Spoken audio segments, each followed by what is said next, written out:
ഞാൻ തൃപ്രയാറിന് കൃഷ്ണനാണ്. ഞാനിപ്പോൾ എന്താണെന്ന് വെച്ചാൽ കൈമുക്കിലാണ് ഇപ്പോൾ, അതായത് ഗുരുനാഥൻ്റെ കീഴിൽ ഗുരുകുലായിട്ട് പഠിച്ചുകൊണ്ടിരിക്കുകയാണ് ജ്യോതിഷത്തിൽ.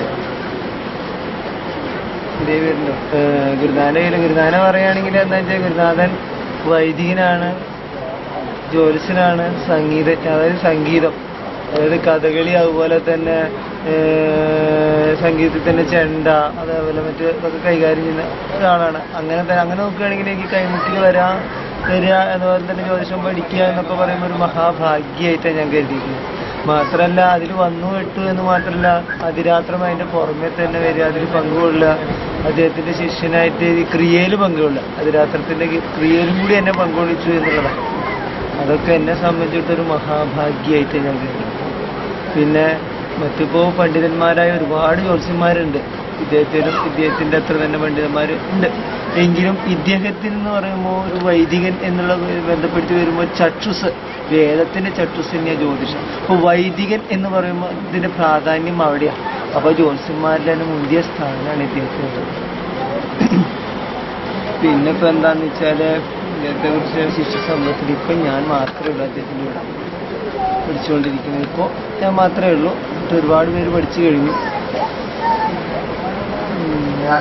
ഒരുപാട് വ്യക്തികളെ ഞാൻ ഒരുപാട് പ്രശ്നമൊക്കെ ചെയ്യുകയുണ്ടായിട്ടുണ്ട്. പക്ഷെ ഇപ്പോൾ ഇദ്ദേഹത്തിൻ്റെ കൂടെ പ്രശ്നത്തിന് പോയപ്പോൾ ഒരുപാട് വ്യക്തികളൊക്കെ കാണാനും അതുപോലെ തന്നെ പഠിക്കാനൊക്കെ സാധിക്കുകയുണ്ടായി. ജ്യോതിഷവും വേദവും കൂടി കൂട്ടിക്കലർത്തിക്കൊണ്ടാണ് ഇദ്ദേഹം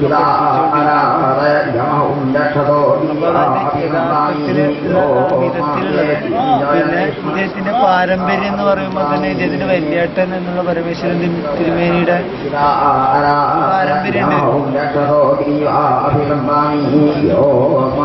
ഞാൻ പറയുണ്ടായി, മുമ്പ് പറഞ്ഞില്ലേ, ജ്യോത്സ്യന്മാർ ഒരുപാടുണ്ട്, പണ്ഡിതന്മാരായ ജ്യോത്സ്യന്മാരുണ്ട്. പക്ഷെ അവരാരും ഇന്ന് യാഗം നടത്തിയ വൈദികരാരും ജ്യോത്സ്യന്മാരായിട്ടില്ല. ഇപ്പൊ ഇതും കൂടി ഒത്തിണങ്ങിയതെന്ന് പറയുമ്പോൾ ഒരു മഹാഭാഗ്യമാണ് ഇദ്ദേഹത്തിന് വന്നു ചേർന്നിരിക്കുന്നത്.